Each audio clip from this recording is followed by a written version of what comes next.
have reviewed the pattern Home for the Holidays. I checked to be sure that I had sufficient fabric that I would be able to starch, and I did. So my fabric has been starched and everything is now cut and ready to go. These fabrics are just beautiful.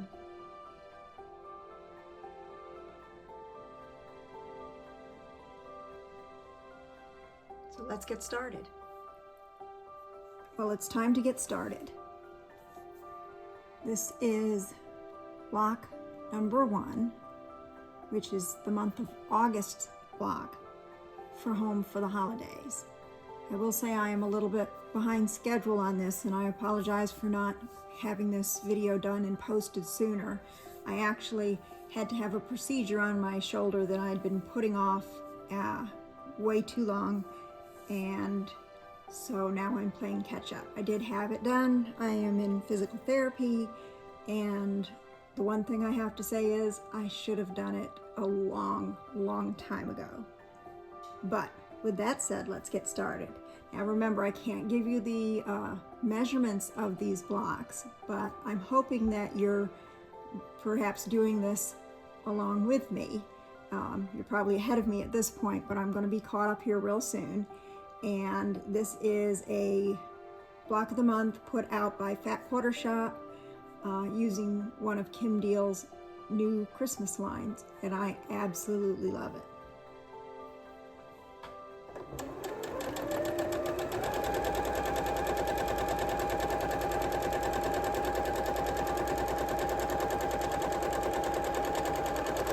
You may note that the pattern calls for drawing the lines. I like to use a seam guide tape. It's my personal preference. With that said, if I cannot see the lines, let's say I'm using a much larger block, then I would draw the lines. But because I've got my seam tape on my steady table here and on my machine, I'm good to go.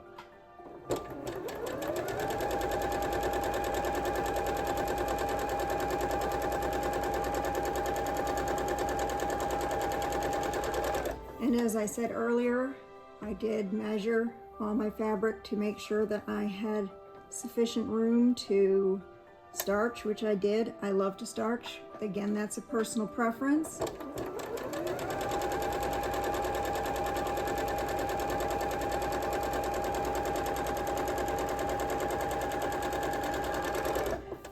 For me, starching makes it much crisper, and it also takes out the shrink.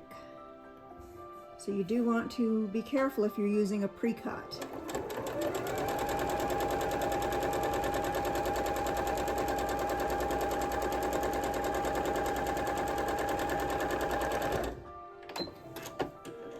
So I've got these stitched.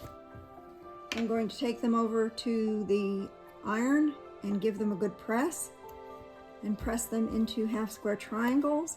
I will actually press to set my seam, then I will open it up and press it like so.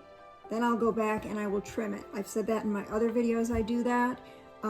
It helps to keep you from getting distortion in your fabric, especially because at this point you're on the seam where it's got some stretch to it. You're on the bias, so keep that in mind. These pieces squared up very nicely. I had very little that I needed to trim off. So I'm going to set these pieces aside. These are really nice. I will use these in something later if it doesn't call for them down the road. And get my next sections out and get going on that part. This particular block is going to finish at 32-inch square. It's the center. It is going to be wonderful. If you are wondering, I stitch at a slightly tighter stitch, if I've not said this already. Right now I'm stitching at a 2.0.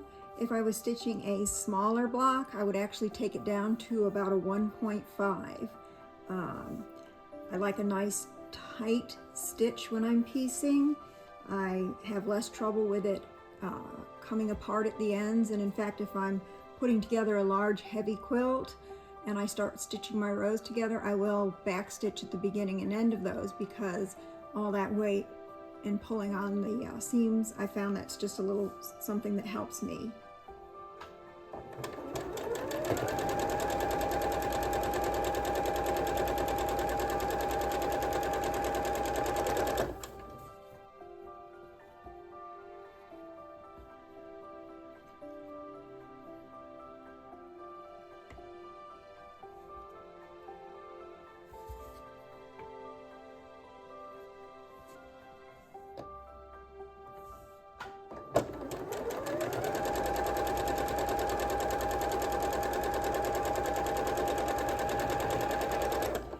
And as I press each piece, I do let them sit under a clapper for a moment.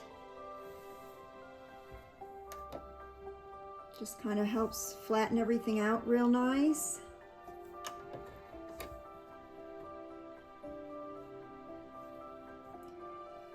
I have found that I'm going to probably be needing a new large iron here soon. Let me know in the comments what you recommend. I don't usually buy one of those expensive irons because I tend to go through them a lot, but I'm wondering if I were to get one of those, would I get a longer life out of it? What do you have? Do you put water in yours, tap water, distilled water? Let me know what you do at home.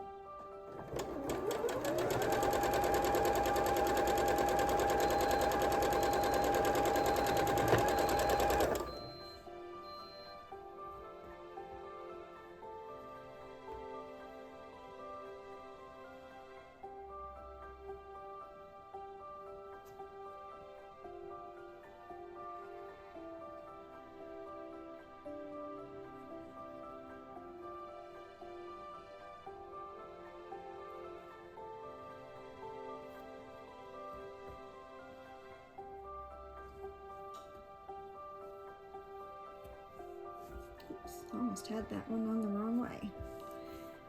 Sometimes with these background fabrics, you gotta be careful. This one's not too bad. Some of those white on whites, they get me.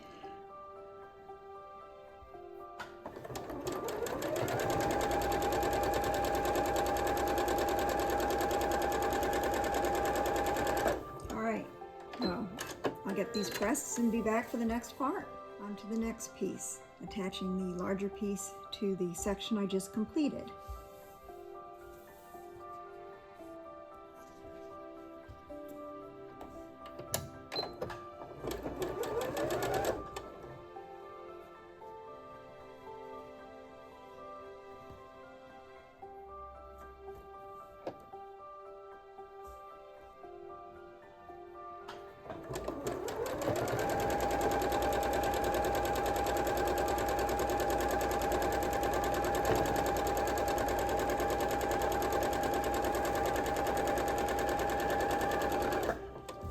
I'll get the other 3 pieces done, pressed, and be back. Don't these look lovely? I have to say, I love this background. I don't know about you, but I tend to find backgrounds with a nice low print in them. If you look at several of the quilts I've made, I very rarely use a solid.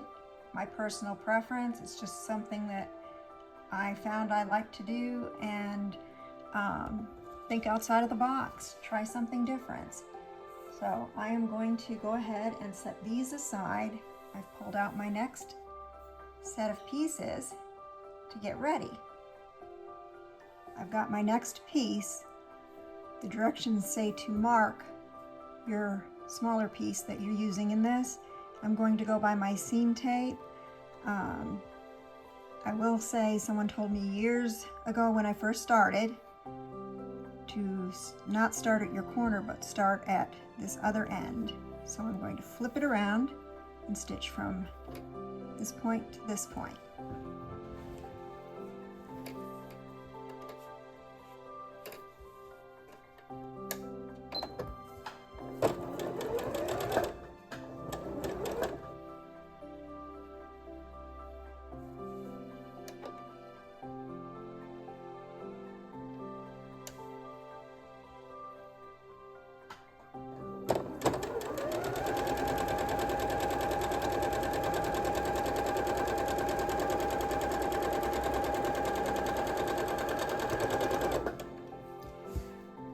get the other 3 pieces done and be back shortly. I've stitched all 4 pieces. I'm going to go over to the iron and set my seam, and I will press this, take it over to my cutting board, fold it back, trim off the excess, and then just make sure it's square, which I think it is already. I don't think I have to worry about that. Here are my 4 pieces. I went and pressed them, and I trimmed off my pieces and checked them to make sure that they were square. I am very, very consistent on my piecing because I always stop in square. It's very unusual for me to start a project and go through the whole thing and not square all the little pieces up. With that said, I'm going to set these 4 pieces aside with the other I already finished, and I've got my next set of 4 ready.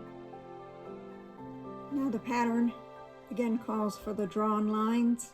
I'm using my seam tape, and I'm going to flip my piece around and stitch from this side to the point.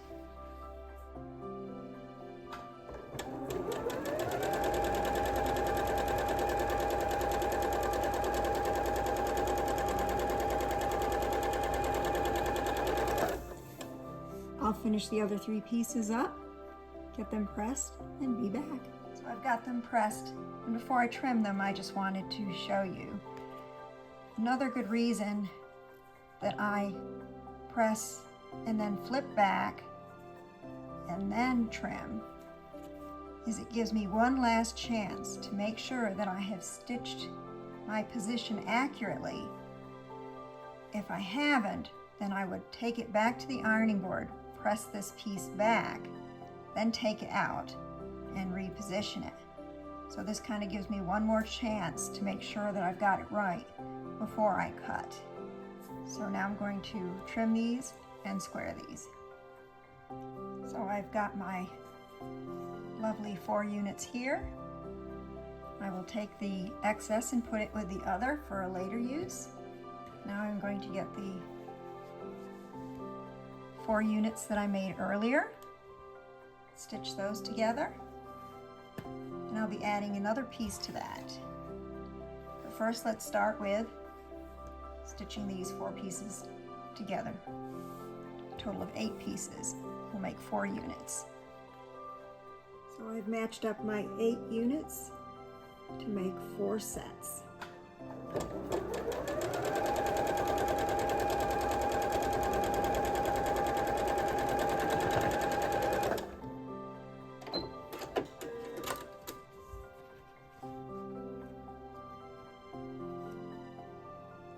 Here's my first piece. I'll get the other 3 sets done and be back. So I've stitched my pieces together to make 4 units. There was some bulk up here. The seams are pressed open. And I love using one of these pressing bars to press my seams open. Whenever I have a lot of bulk, I like to do that. I'm going to take these 4 units and attach the next step to it.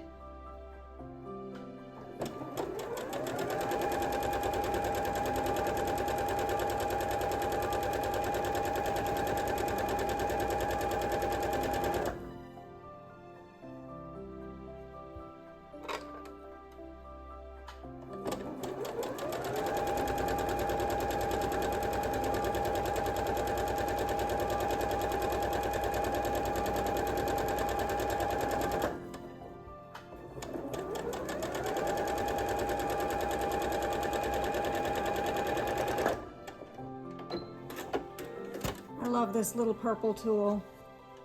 It's probably my favorite tool of all. I use it for everything. I keep it right here on my machine.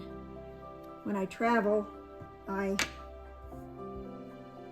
always have one in my travel bag. So there's our piece. I'll get the other 3 done. For those who are wondering, I am sewing on my Janome. It is a smaller, lightweight machine, This is actually my travel machine. I have a baby lock in my studio, which I started rearranging before I had my shoulders procedure, so I'm working off of my travel machine, which I absolutely love. It's a nice lightweight machine, and hope it lasts for a good long time. I've had it for a couple of years now, and I hope to have it for much longer. Always remember to take care of your machine and have it serviced. Always be sure to clean out in between services. If you don't know how to do that, certainly check online and check out some videos, talk to your other sewing friends. It's important to always keep your machine in top-notch condition. So I'm going to go ahead and get the other 3 sewn. Let's see how those turn out. Here are my finished larger units. And I probably should have mentioned the piece numbers when I started, or letters I should say. So I'm going to back up just a little bit for those of you who are following along with your patterns. This is piece J and D, and this was piece B and C. So, and those are still set aside. What I'm working with now is the second unit that I made, which this is piece A, and these pieces were made using J pieces and B pieces. So I hope that helps. Now we're going to be using our G pieces, which are these really big, lovely reds.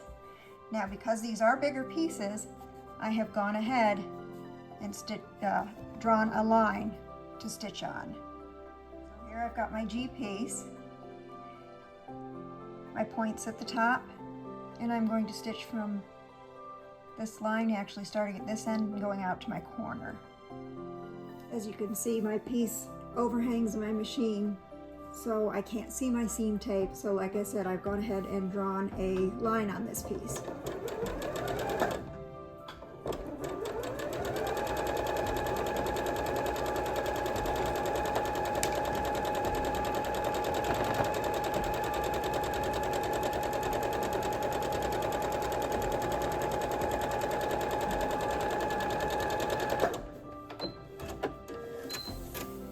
See how I did if I cut off my point or not. Ah, look at that. I'll get the other 4 pieces done. So I've completed the 4 pieces on the left side. This is my scraps I've cut off, so I'm going to set that aside. And I have squared these up. You will want to be careful not to lose your points up here. In fact, I'm going to be kind of tight on this one. But you want to keep that in consideration when you're trimming. I didn't really have much that I could do up there, so I'll just have to be super careful and hope that I don't lose my point. Now I'm going to take my other G units that I've drawn on the back, again because these are larger than the tape that I have on my machine. This machine, I have the seam tape. These are also G, and these are going to go on the opposite side, like so.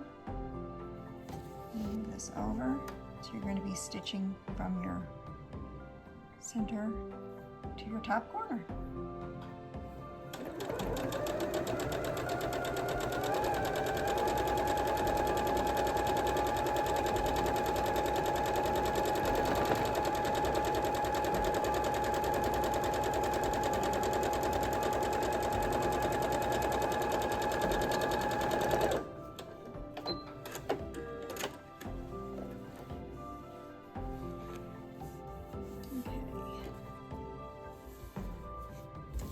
Pleased with that. I will get the other 3 pieces done and pressed. So I have trimmed off my pieces from my large star points. I'm throwing those aside, and I squared everything up. Aren't they lovely? Okay, at this point I'm going to set these aside.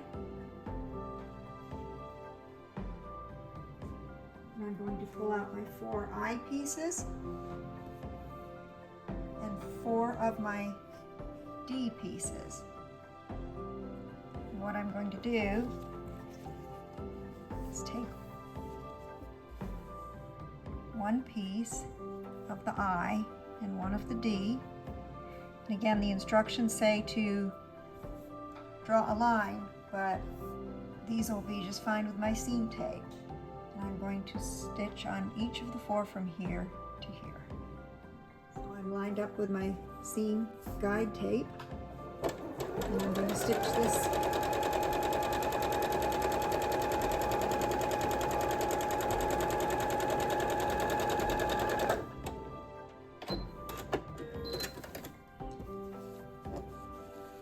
take and press these right after I do the other 3 pieces. So here are my I and D pieces. I have pressed, trimmed, and squared these up. Now I'm going to take my last 4 D pieces and I'm going to put them on each of the opposite corner, stitching from this point to this point. These will make my small star points.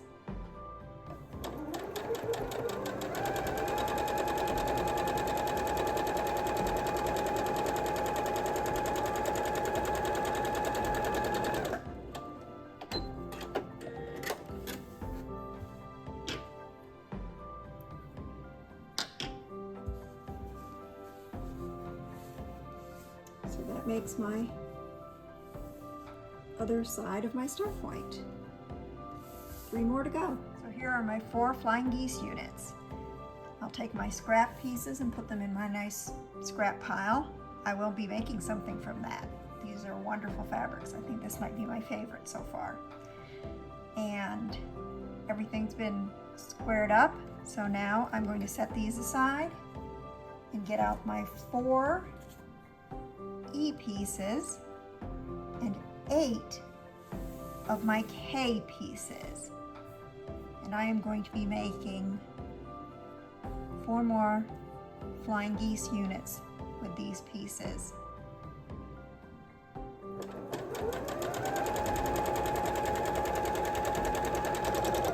While I'm doing this, I want to remind you to be sure and check out my Facebook and Instagram pages. Both are called Mary Palmer Designs. I have a lot of my works in progress over there.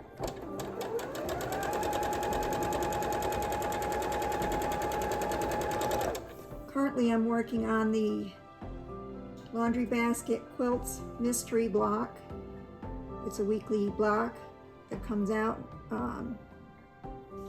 I'm doing it in a ecru and blue tones. I also am working on a couple of different wool applique projects, the yearly and the 2-year projects from the Primitive Gathering boxes.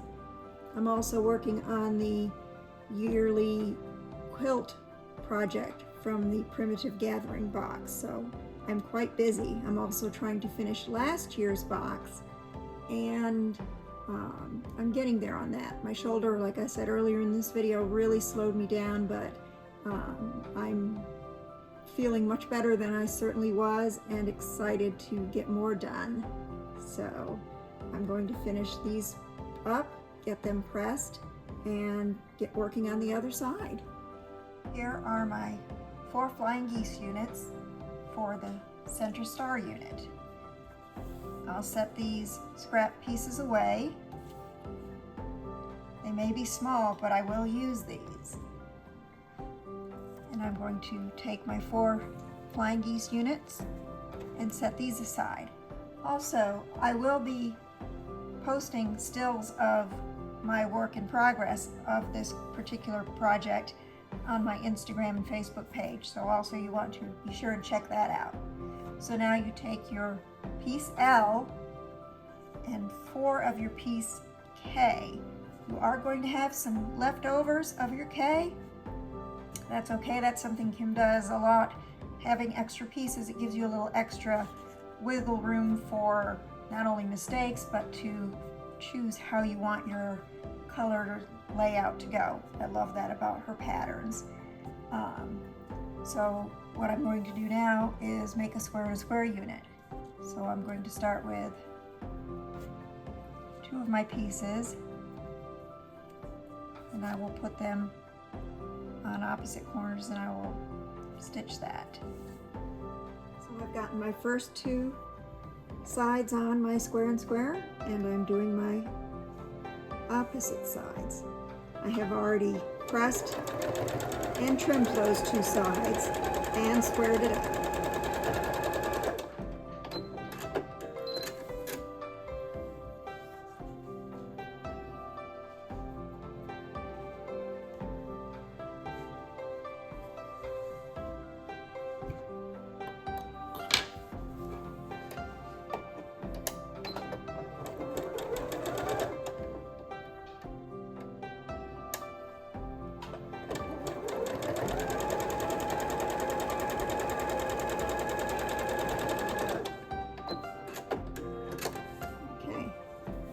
Rest of this pressed. Isn't that pretty?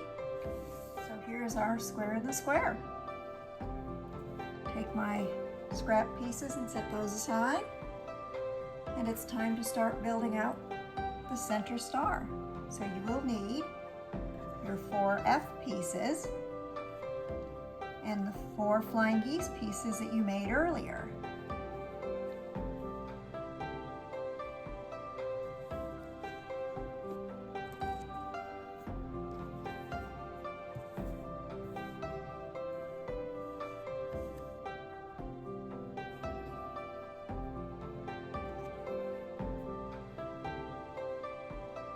And we're going to start stitching them in rows.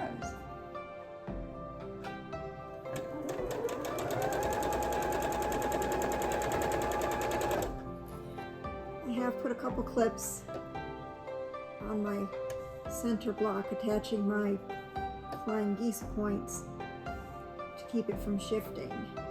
I love these little clips.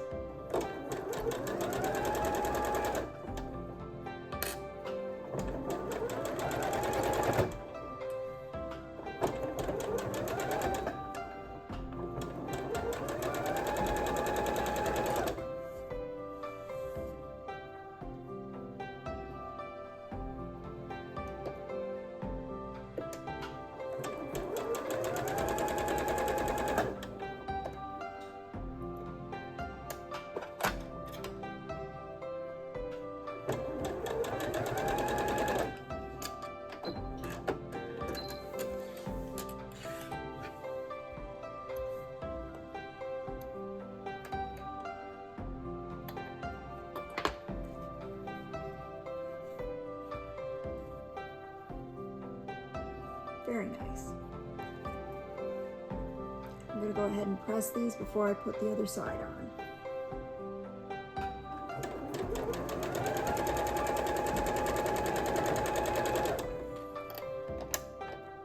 Now I'm working on the other side of the star.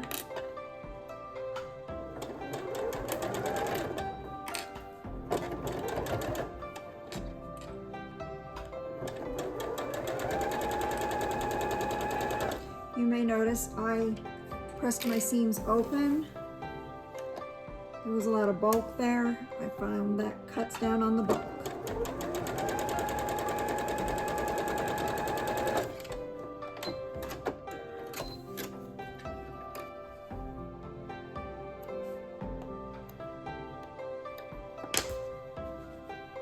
I'll get these pressed and continue building my center star block.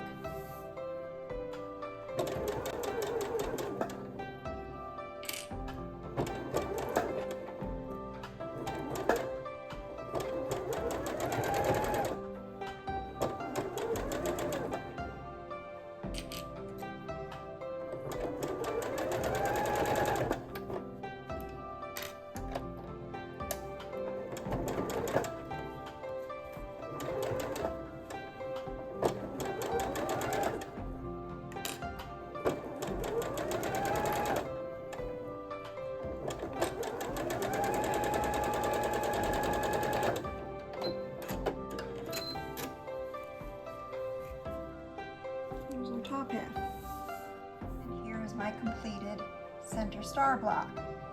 I have pressed the seams open on the center square and a square block, and I've squared this up. Be real careful when you're squaring up that you do not cut your points off. You want to make sure you leave your 1/4 of an inch. So I'm going to set this aside for a moment, and I'm going to gather up my 4 flying geese in the larger size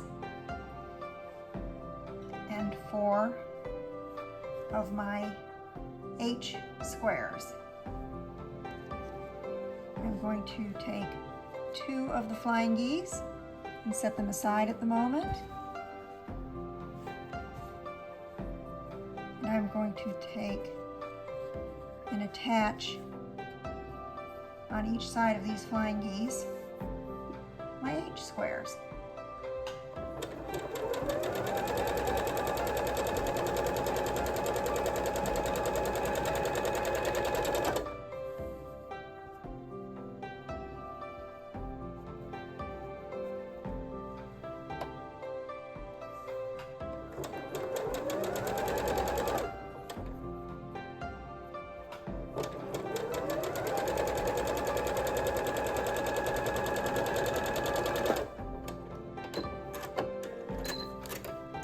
So I've attached the pieces to both sides of the 2 of the 4 flying geese. I will press these and then start building the next section. Next I'll take one of the larger flying geese and attach it to the center block, and then take the other and attach it to the opposite side. It's coming together quite nicely.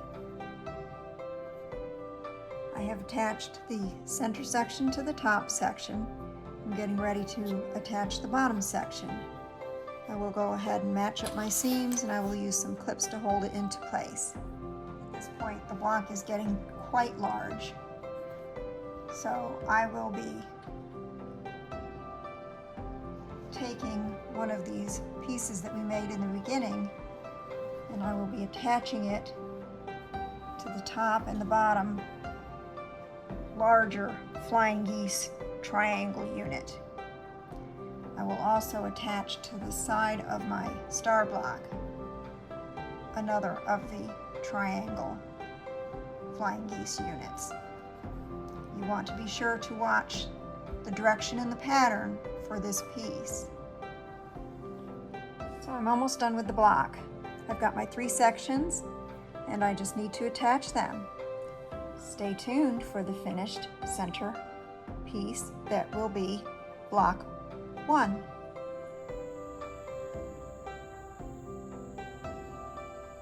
I almost forgot to say, if you enjoyed this video, please give it a thumbs up and hit the notification bell so you can be advised of future content. If you don't already follow me on Facebook and Instagram, I would love for you to join me there. I will put links in the description box.